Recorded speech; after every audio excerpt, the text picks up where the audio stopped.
Any sufficiently advanced technology is indistinguishable from magic. Welcome, everyone, to a new episode of the Into the Impossible podcast, featuring myself, Brian Keating, and someone I've known for over a year, and I've been trying so desperately to get on the podcast because she shares so many interests with me. She's got the 3 Ps. She's got my interest in poetry, physics, and she's a pilot. And we're going to talk about all those things today and what makes her tick. It's Joann Roberts, but we're going to call her Paradigm, a 4th P in the universe. And that goes along with polarization, which is how I came to meet her through the Simons Observatory program that she participated in last summer. Joann, how are you doing? Welcome to the West Coast. Thank you. I'm happy to be here. I love California. I'm doing quite well. Not so great with the wildfire season, but, hoping it gets better as the years come. Let me read Paradigm's biography. She's a native of the universe. Paradigm, Joann Roberts, the Jovian. That I want to get into as well. How many nicknames can we get into? She was born and raised in Chicago. She's a poet and MC, musician and producer. I just had on Stefan Alexander, who was the president of the National Society of Black Physicists, is still, and his book, Fear of a Black Universe, was endorsed by none other than Chuck D, a Public Enemy. And your book is endorsed by none other than Cornel West. It says, Sister Joann will cause trouble in the corporate world. She knows and speaks the truth. So she obtained a Bachelor's of Science in Engineering Physics with a philosophy minor at Chicago State University. And she earned her private pilot license at SIU, Southern Illinois, Carbondale. And she's now an astrophysics in the UC system. So we're in the same university. So Paradigm, we always start off, every author that comes on the show has to confront the advice that you're given to never judge a book by its cover. But I want to ask you, since a lot of my listenership may not know about you, how did you get the name of this wonderful new book of poems called Continuum? And how did you come up with the cover art or the cover design? What motivated you to do those 2 things? Well, first I'll talk a little bit about the cover. I love astronomy and astrophysics, and that is one of my favorite photos. It was the deep space photo taken by the Hubble telescope. So I thought that would be a good reference to the title, Continuum, in the sense of it being something that is ongoing, and that, that there are many layers and levels to our existence and to us. So I just figured that would be, a good reflection of where I was going with the poetry, but also a good reflection of my love for the wonders of the universe. And it is a delightful collection, and I found it, really refreshing because, there is that kind of a notion. I don't know if you've ever heard it. Paul Dirac, who is one of the founders of quantum theory, he was no fan of poetry, and he used to say stuff that I would quote in my poetry for Physicists class, which I taught with Professor Ray Armentrout, who won the Pulitzer Prize from President Obama back in 2011, I think. She and I co-taught a class, and I said I always wanted to teach. You always hear about physics for poets, but we wanted to do poetry for physicists. And I started off that class, my lecture, we shared it together, with Dirac's quote. He said, and I quote, "In science, one tries to tell people in such a way as to be understood by everyone, something that no one ever knew before. But in the case of poetry, it's the exact opposite." In other words, poetry is like intentionally confused. How do you react to this Dirac's quote, this disparagement of poetry? Is that warranted? Just so I'm clear, he's arguing that poetry is intentionally confusing? Correct. I feel that poetry is a reflection of life. So if the poetry is confusing, then it's just maneuvering through the existence of our confusing lives, which could be very confusing at times. So, I just write through my life experiences. There are many things in life that have confused me that I've gotten clarity by writing about it. So I guess that would be my take on that. I mean, life is a little confusing. It's a little confusing for everyone. We reach points in our lives where we're confused by things or confused about which way to turn. I feel that poetry helps me to figure all of that out. So I would slightly disagree. I would only agree that poetry can be reflective of life's confusion, but I think that it can be a tool to help us get through that confusion. Mm. Yeah, I can't disagree with that. I think, Dirac, by the way, his own brother-in-law said that Paul never uses two words when zero will do. But I actually think he was a deeply closeted poet, because in Mhm. his work he made use of fundamentals of verse, of economy, of parsimony, of this notion of symmetry and structure. And Mm. I think poetry has a lot to teach physicists, and I think physicists have a lot to teach poets. What do you think about those, the intermingling of the two disciplines that you engage in? Well, um, I was asked a question before. How do you bridge the expressive arts with the sciences? And my answer to that was, well, I am the bridge. So the way that I maneuver through this is to just trust that everything I'm about as a poet and everything I'm about as a physicist will always be in balance. And even through the contradictions, there are still complements, right? They still complement each other in a lot of different ways. And I always find ways to bring poetry into my physics, and I always find ways to bring physics into my poetry. So it's just very natural for me. I don't even really think about it, to be honest. It's just reflective of my love for the two fields.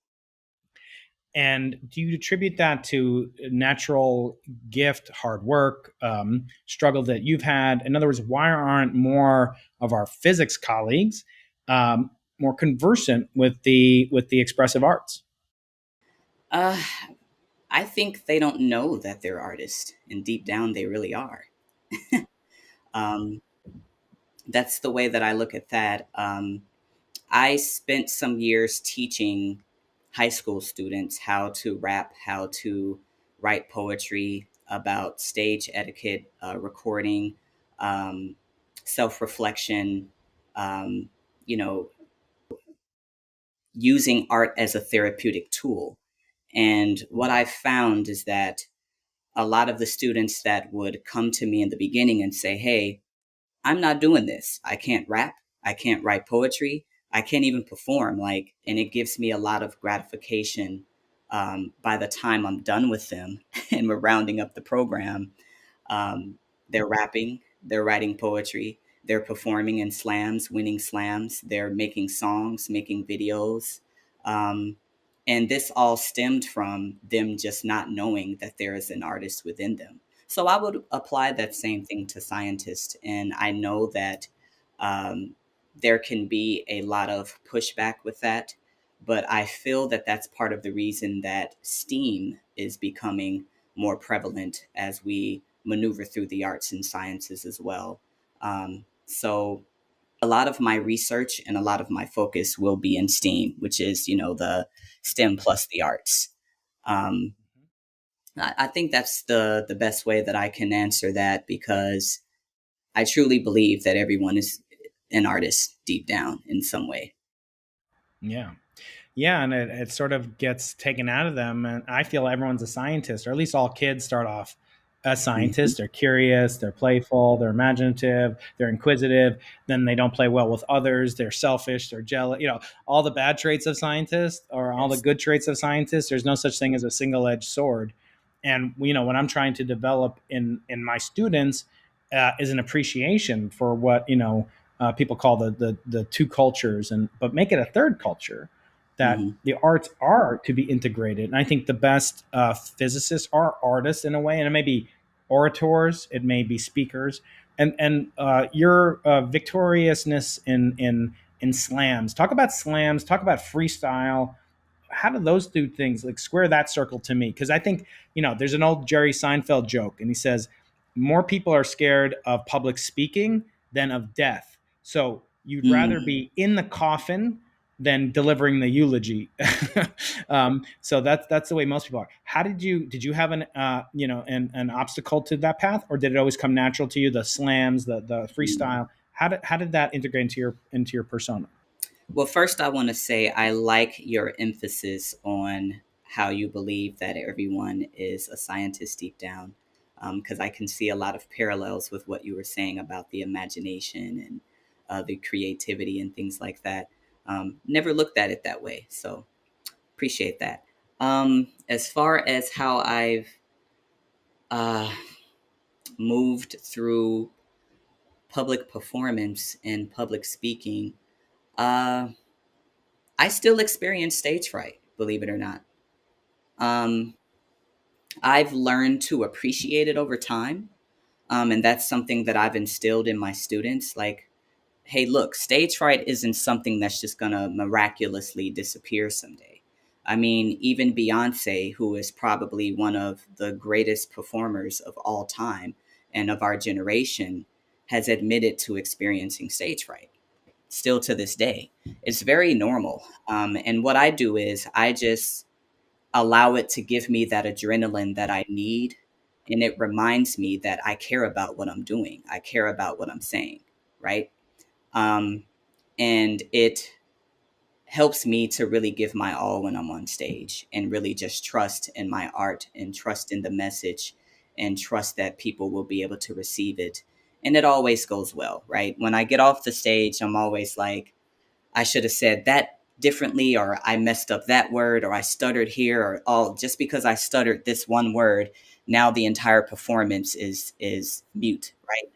But the kind of feedback that I get lets me know that people don't even pay attention to the things that we pay attention to. We're our own worst critics, you know?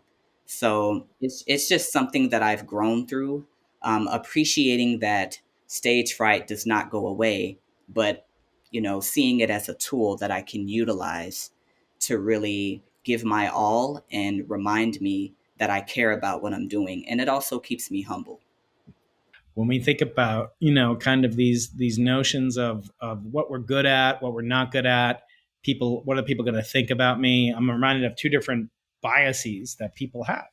One is the imposter syndrome, like I'm not good Hmm. enough, I'm not strong enough, whatever, I'm not meant to be here, I'm inadequate. And then Right. another one is the spotlight effect that you were just talking about. Like, oh, like literally, you feel like there's a spotlight on you 24/7. And the truth is, nobody cares about you. I don't mean you personally, but like people, who most people care about? Themselves, right?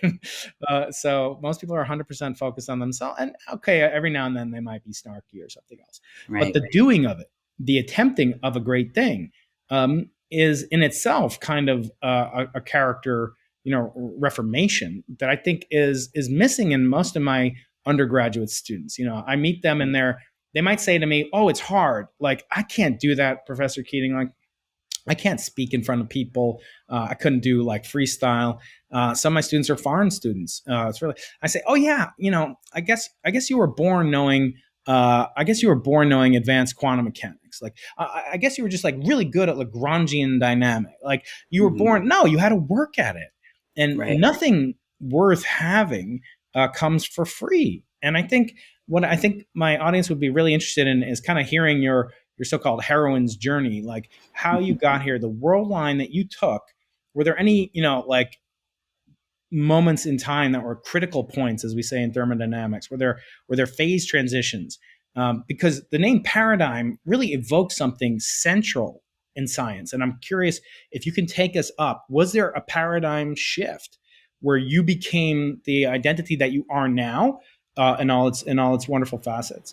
Was it slow? Was it punctuated equilibrium? How did you get? Talk us through your world line from Chicago to Davis and into the universe. Oh man, how much time do you have? Um, well, first, I want to say that as an artist, I'll just elaborate on that a little bit. The first time I ever performed, in public was at SIU Carbondale when I was training to be a pilot. And I had joined this organization called um, the, what is it, Underground Arts. And it's just a student organization on campus for students that were different variations of artists, and they would put on open mics and things like that. And I performed a piece that I had written, and I was so overwhelmed that I stopped mid piece because I just had to regather myself and catch my breath. Um, I kept forgetting my next lines. I mean, it to me it was like just a horrible performance. But the kind of reception, the kind of feedback that I got when I was finished let me know that I had something going for myself, right? And it wasn't until I moved to New York, because I've done a lot of traveling. I lived in New York for a few years, where I began to perform more, and I began to realize that I truly had some sort of gift for the art of words. And I decided to dive into it further, and published my first book in 2012. And that was something I never thought I would see. I didn't even know how to do that. But I found someone who was able to help me with it. And coming years later, I published two more books. Up until now, we have Continuum, which is a combination of those first three books with some of my latest poetry. I just combined it all into a collection or an anthology of sorts. But my journey as an artist has been just believing in myself, and the name Paradigm was given to me. um, I don't remember who gave it to me, but I know that it was 2007 or 2006, I believe, they were just like, "You're a paradigm." And I was like, "Oh, I think that's my name." And it just stuck. Um, Even with that name, where it's defined as something that serves as a pattern or a model, it's really allowed me to really see my place as an artist in society and the ways in which we contribute. Um, Not sure. Have you seen the Dead Poet Society with Robin Williams? I don't. What is it? Okay. Any relations? Okay. Um, but I mean, that one scene where he was in the class breaking down to the students, engineering, law, medicine. These are noble pursuits, but poetry, the things that artists contribute to life, that is really what creates that balance between the creatives and the ones that contribute to pushing us forward technologically, and I really appreciated him saying that so much that I featured it on one of my spoken word albums. Um, but that's kind of led up to where I am now, where I'm pursuing a PhD in physics.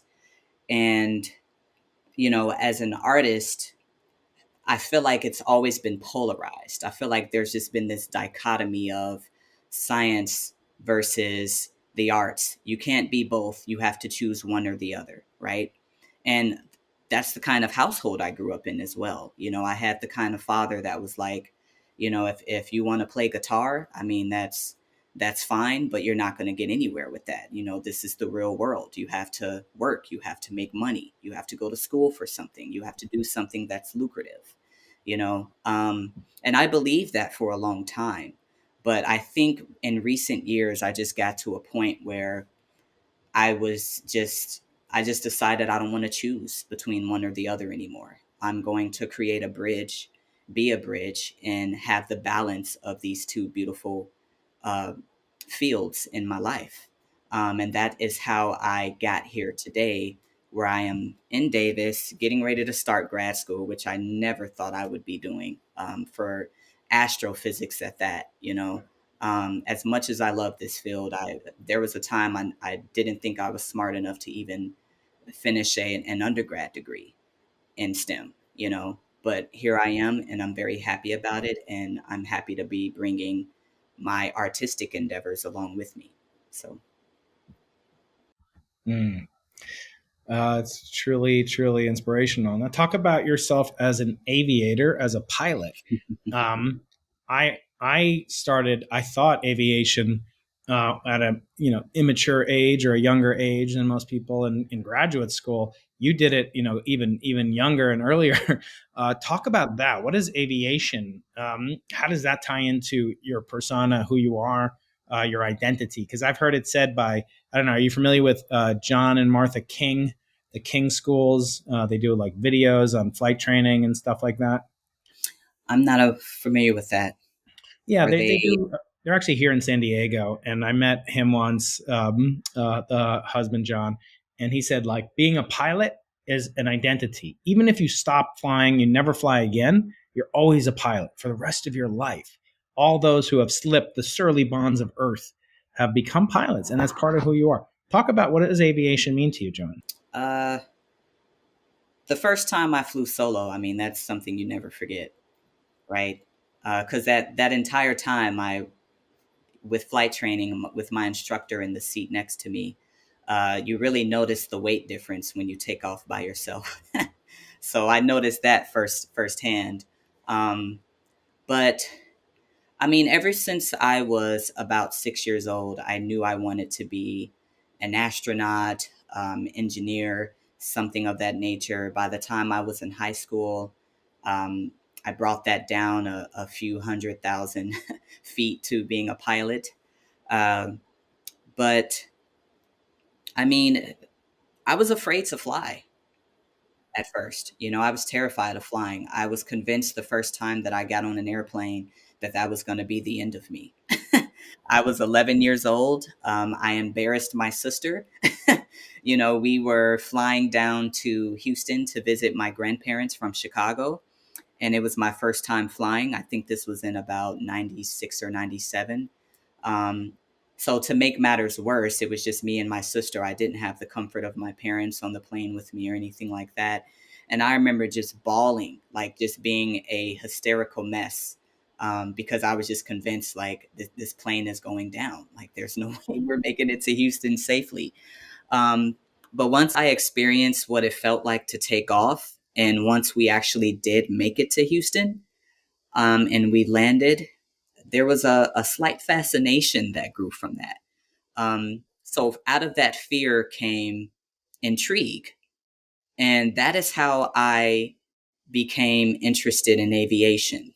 Um, and once I learned how to fly and I learned how airplanes work, and I felt what it feels like to be in the cockpit, to be in control, to be pilot in command. It was life changing. I'm no longer afraid to fly, needless to say. Um, Usually, when I do fly, I'm just going through my head everything the pilots are doing as we're taking off, everything they're doing as we're landing, things like that. Um, and I just love planes now. Just, it's space shuttles, planes, you name it, anything with wings. I love it. And it's just a funny story to tell because it just goes back to me just being terrified and thinking that I was going to die the first time I flew. I want to read a poem, or if you could read it. Well, you don't have your book is sold out. I got my copy delivered to courtesy of you, but I also got the Kindle version, the online, and everybody should do that. I'll put a link in the show notes. I love this poem, Black Aviator. I'm Kind happy of to read covered. Yeah, could you please do me the honor of reading that wonderful poem, Black Aviator, page 146 in the hard copy and the paperback, if you're playing along at home? Absolutely. So this poem, just to give a little background, it gives a little more insight into my journey into aviation and my background growing up on the south side of Chicago, where there aren't many pilots, you know. But I was that kid that was, 6 years old, infatuated with the universe, infatuated with space. And, you know, that's how all of this came to be. So I'll just get into the piece. On the city's south side, there is only one way. Monday through Sunday, you must be weary of gunplay. where some lack an education but dream to make it out someday, where you don't see blacks in aviation, still I chose life on the runway.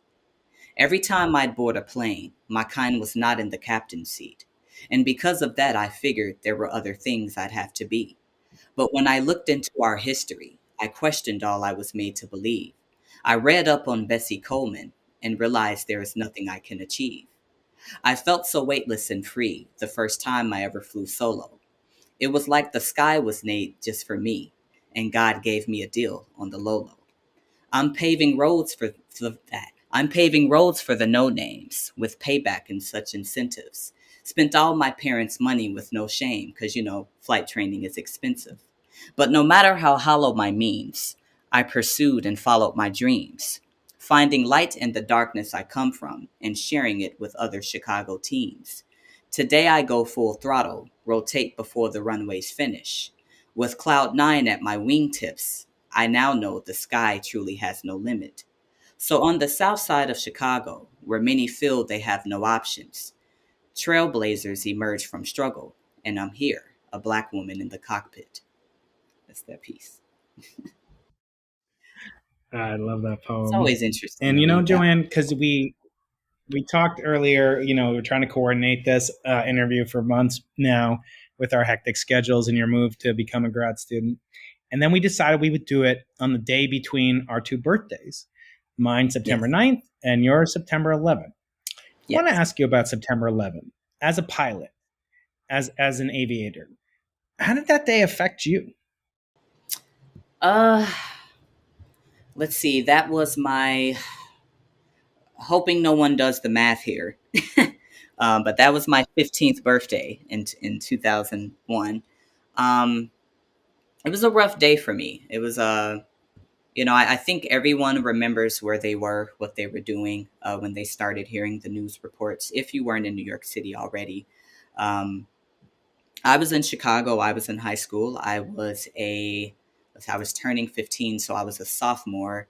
I was in my Spanish class that morning, and I remember just having an eerie feeling, just I'm excited about my birthday and everything. But, later on, I read about this some years later that it was kind of a collective conscious kind of a feeling that was felt globally by everyone before everything started happening, that something just wasn't right that morning.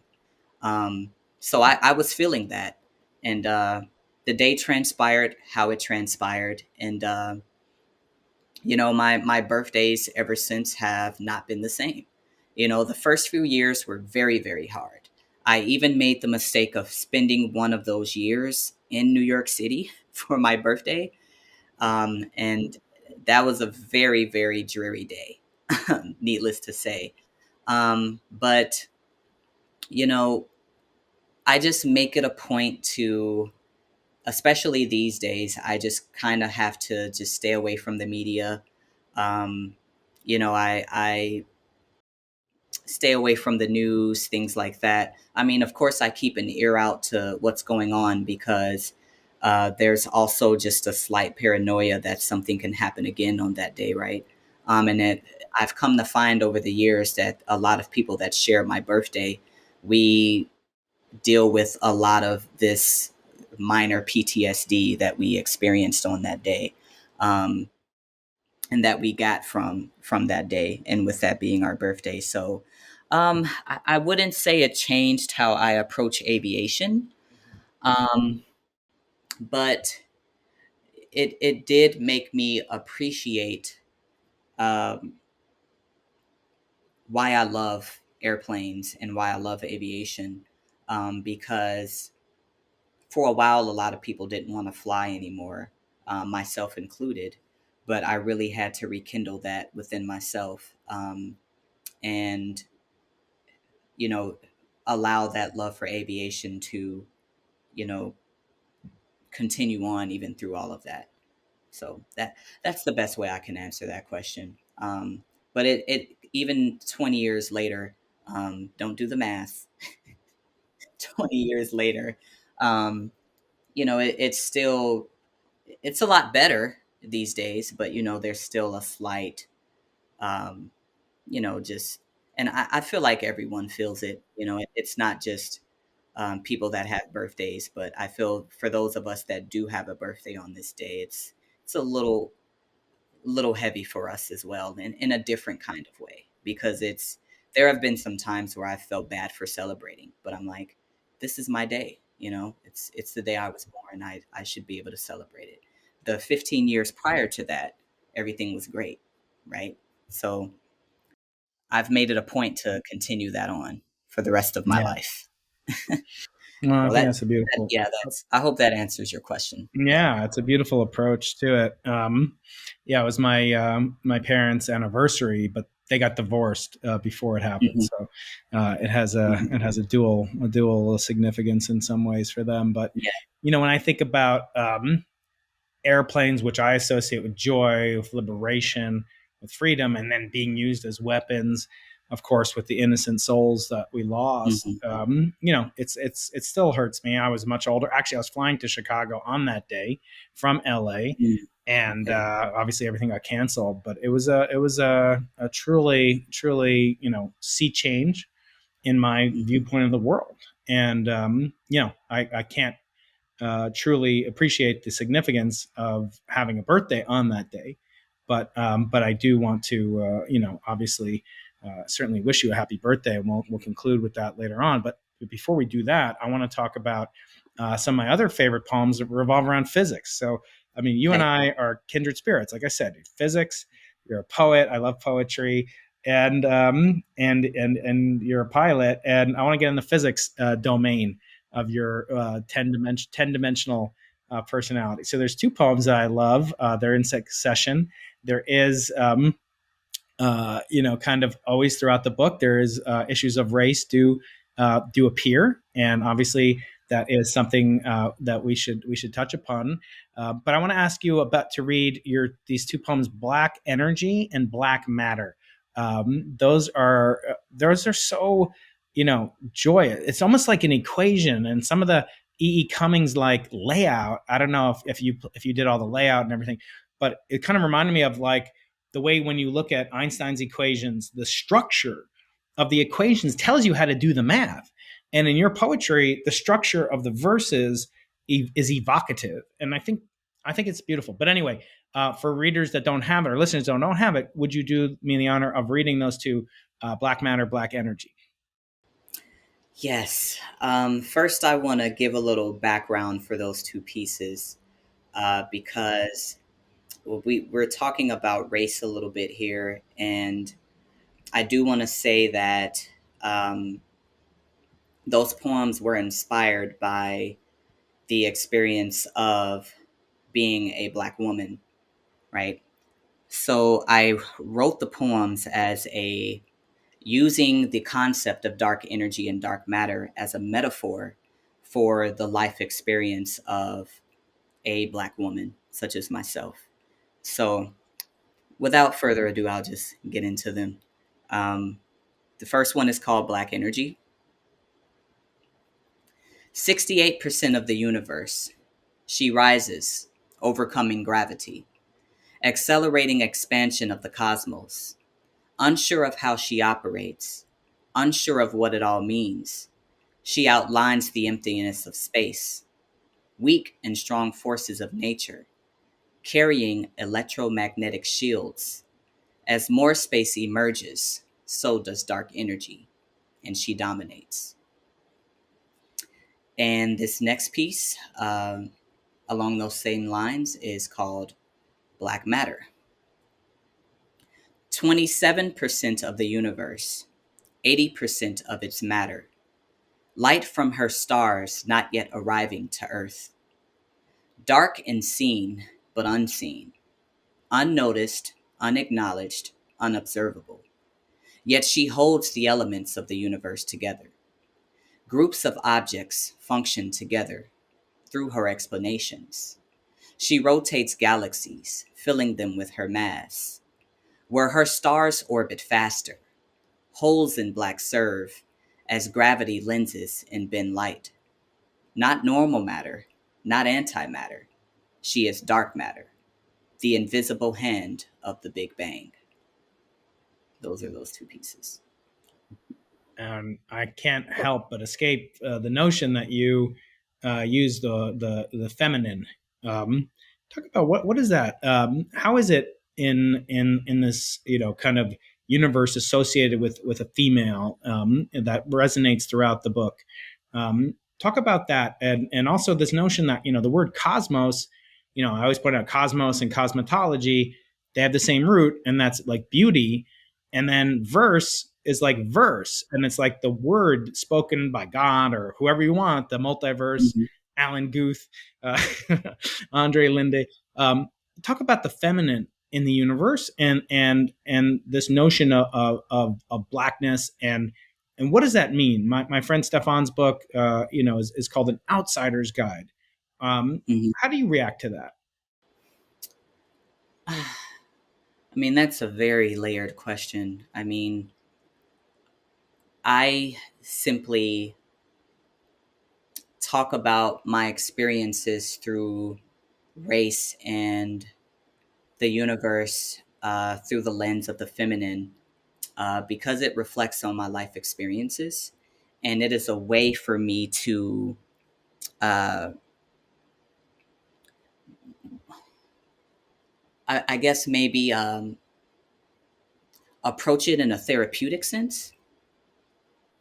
Um, and I think my poem, which I want to read when we're wrapping up here, Dark Matters, definitely reflects on that as well. And I have a spiritual relationship with the universe as well. Um, and I don't feel that science acknowledges spirituality in the sense that it should. And I truly believe that balance exists everywhere and that parallels exist everywhere. And there are many, many parallels between science and spirituality.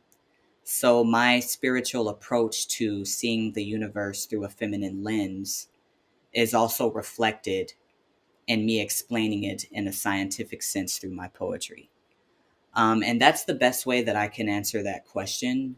Um, but then we'd have to dig into what is this concept of spirit science, right? And the debate of whether or not spirituality is relevant to science. To me, it is, but I totally respect people that think it isn't. And it's the same approach that I have with philosophy, which I feel is the godfather of science. But even today, as much as I appreciate philosophy, I don't feel that science appreciates philosophy, at least like it used to. Um, so these are things that I dance around in my art, creating these parallels, creating these bridges, seeing these things in balance, and creating this balance through my artwork. Does That's that amazing. does that answer your question? Yeah, Okay. it definitely does. I mean, we're always perceiving things, as we looking through the atmosphere, looking through the universe. It's seeing Yeah. it through a dark vision or obscured. But our job as scientists, especially in my field, experimental scientists, is to design the perceptions that you can use to overcome your biases, to overcome and see things, as I say, sensors and sensibility, not just the pure sense, not just the pure sensitivity, maybe not just the pure materialism. There has to be some notion that we are human beings, and Hmm. some believe we are endowed by a creator, some force, some spirit. Some don't. Some find that anathema to science. I think that I agree. If you had a more kind of balanced exposure to philosophy, you'd see it's the root grounding of all science, philosophy, and mathematics. And I just think that that's truly resonates with me as well. I want to ask you to read, maybe one more of your favorite poems. Help us deconstruct it, maybe with a physics poet kind of take, like how to inculcate a notion of affection for poetry in some of our colleagues who may not be, might be a little more reluctant to drop that stoic analytic sense.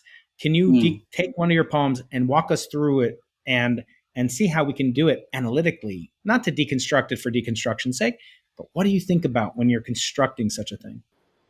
Mm. Okay. What comes to mind is a short poem I wrote titled Space Time. And this poem incorporates everything that we just talked about, right? A little bit of metaphysics, a little bit of philosophy, uh, some physics, and also love, right? And the spiritual uh, association through love that I have. And I'll just read it, and then we can kind of deconstruct it a bit. Um, it's very short. It just goes, "You say anything is possible, but you need space and time. Given the space and time, we will transcend space and time, traveling at speeds faster than light, immeasurable to man and his physics. For you and I have no space or time for impossibilities." And that's that piece. So walk us through what is the cosmic genesis of that? What does it mean to you? How should we approach it and think about it? Is it multi-layered as it sounds, or is it more kind of could be understood on many levels, or is it more properly understood in a superficial way? It's for me, it's very multi-layered. When I'm in love, I feel that transcends space and time, right? Um, the act of being in love is quote unquote godly, right? So when I think of this godly experience of being in love, I think of the universe and the experiences that it gives us and what we understand about it. And that goes way back to Einstein with his uh, approach to space time and understanding of space time. So I play on that a little bit in the physics sense, but I also throw that metaphysical, spiritual sense in there as well. Like, hey, given that space and time, we will transcend space and time. Traveling at speeds faster than light, immeasurable to man and his physics, because we technically can't travel faster than the speed of light, at least not yet, right? And so I play on that as well. Like with love, this is possible, right? This is something that we can do. We don't have space or time for impossibilities in this space time. So that's where I'm going with that. Because as it said, and this is why I'm kind of more optimistic about artificial intelligence and things. People say, "Oh, it's going to take over everything." I say, well, Einstein used to do what are called Gedanken experiments, as you know, thought experiments. Hmm. And these thought experiments were ways to approach a reality that he couldn't access. Like, what if I raced alongside a light beam? Or what he called the happiest thought of his life was when he realized if I was falling through space, I couldn't distinguish that from being, a free fall from zero g acceleration and the weak equivalence principle. And because of that, he called that the happiest thought of his life. Now, I can't imagine a computer a knowing what free fall is like, and b knowing like what's happiness for a computer. And I Hmm. think physics and poetry will always be things that only a human mind and a soul, perhaps as you have, can illuminate. And I think that is part of what it means to be a complete human being. I see you as a Renaissance mind, as a scholar, and that you can approach things with courage. I think that is the fundamental trait. You overcome your fear of flying. You overcome, these obstacles in your path. As a youngster going to graduate school, I want to just close with that. What do you look forward to most about graduate school? Obviously, you're just starting out, don't know exactly where your world line is going to go. Yeah. And most people change their minds a couple times, even in graduate school. What are you Yes. most hoping, big picture, to emerge whenever you emerge with whatever degree subspecialty you get? What are you hoping most to achieve? Well, for one, I am first generation. So I come from a very large family and I am the youngest. And I am the second to complete a bachelor's degree, the first to complete a degree in STEM, and also the first to be pursuing a PhD. So there's a lot of pressure, right? But it's also very, very beautiful. And it's something to look forward to because I feel like I'm carrying the torch for my family, for my ancestor, for the generations that I come from and the ones that will come after me. Um, and I'm very grateful for that feeling, because, like I was saying earlier, I never thought grad school was not even in my considerations, right? Um, let alone finishing an undergrad degree in engineering physics at that. Um, so, I mean, even just thinking about it now, because it's still fresh, I graduated in May and it's still very surreal to me, that I actually completed that. Um, I look forward to more of that feeling, just going further because I can. And in a sense, I'm supposed to, because this isn't just about me. This is pushing forward for, you know, those before me that did not have these opportunities. And, you know, understanding that I am their wildest dreams, right? So, in that sense, I'm greatly looking forward to grad school.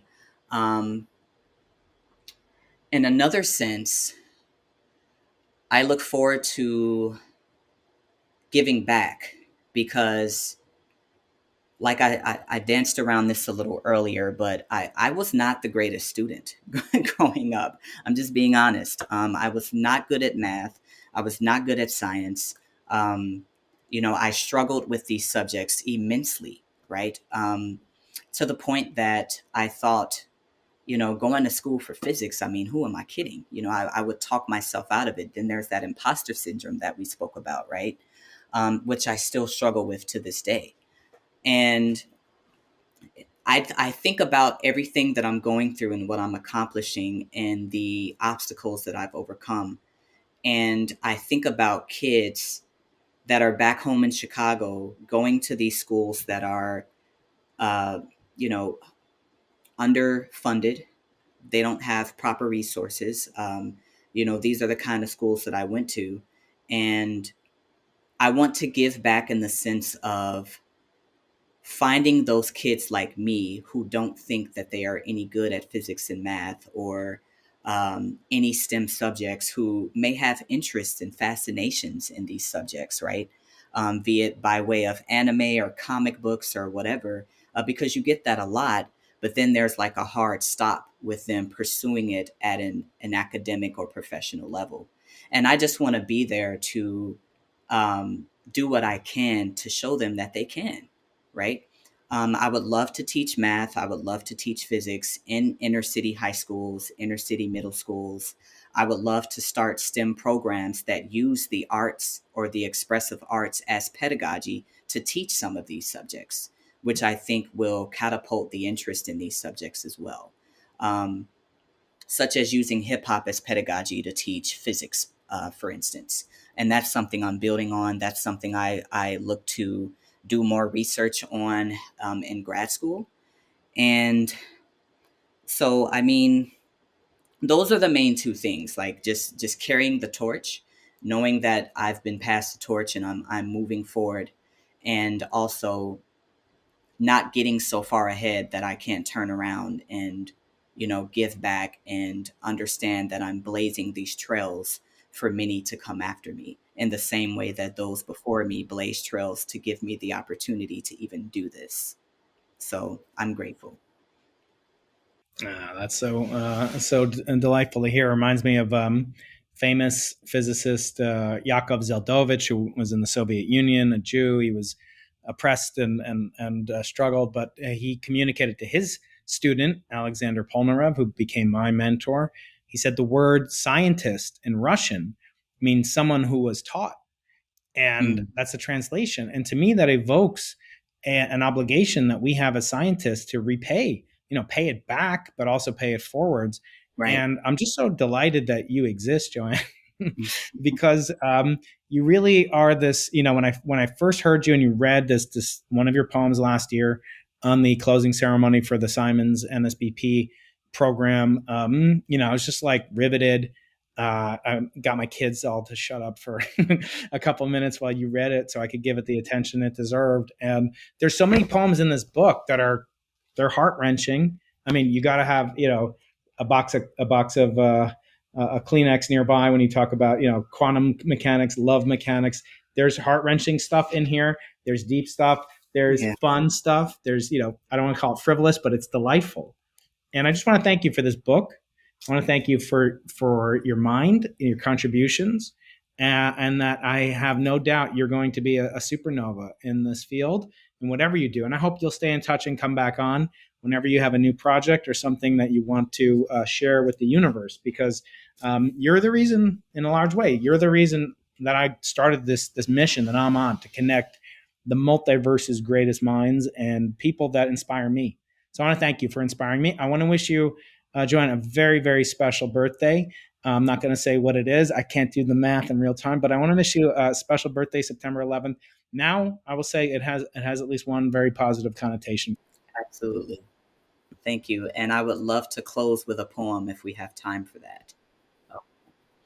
Because we were talking earlier about why I named the book Continuum, and I was kind of thinking about that a little more throughout the interview, because we understand a continuum to be defined as something that keeps going and changing over time, right? And that explains my poetry. That explains me. That explains you. That explains life, existence. That explains the universe. And in that sense, I think this poem that I wrote is a very liberating and healing piece for us, especially in these times. And when we met last year via the NSBP program with Simon's Observatory at Princeton, um, I was a part of a very, very, very interesting, intriguing, beautiful research that I was just having a great time being a part of. But we all know that outside of our doors, there were some very, very uh, energetic, chaotic things happening in the world. So this piece is bittersweet because I wrote it in that sense of uh, why I love astronomy, why I love astrophysics, why I love the universe, why I love space, because it gives me perspective about our experiences here on Earth and as human beings sharing this life experience on this planet. And I think that we get so lost and so uh, divided at times just by our little differences, you know? I think I read somewhere, correct me if I'm wrong, I'm not sure how true this is, but we're 99% the same. Yeah. Oh, more. Yeah. We're Yeah. 99% the same, That's right. but we're so divided by that 1% of differences that we have. So dark matters brings in that spirituality, brings in that philosophy, brings in that metaphysics, brings in that science, and also brings in that art of everything that makes me me and why I love this work. So, without further ado, I'll get into this piece. At the event horizon of a black hole, there's been a rising of black souls. We arrived in time capsules. We are the masterminds. Forward, fast rewind, viewing stars from past design. We are the last to shine, a mysterious class divine. These dark matters have beginnings in the origins of originality. We are just now earning our winnings, but we were here before the galaxies. An argument full of fallacy, but what you believe becomes reality. And what's in us is in the stars, so I view our history through this analogy. All that is old is new, and all that is new is old. Our sun has told the truth, reflecting seas like blue to gold. We are neglected as a collective, yet we possess these star qualities. I'm so invested in this perspective, earthed at center like Ptolemy, with silent Big Bangs preferred, like when the Big Bang occurred. These are times of civil unrest where now Big Bangs are heard. From that of the celestial sphere, we are the extraterrestrials here. We arrived from frozen suns, blaze resilient, the chosen ones. Among wildfires burning slow, We're enduring constant struggle, turning whole via wormholes. We expand like constant Hubble. We are infinite yet finite, bringers of dawn and twilight, sparking bright like pyrite. We were alive when we arrived, a monolith of afterthoughts, but we're layered like Earth's core. Take off, explore like astronauts. We are truly before. Without our dark energy, the universe would collapse into itself.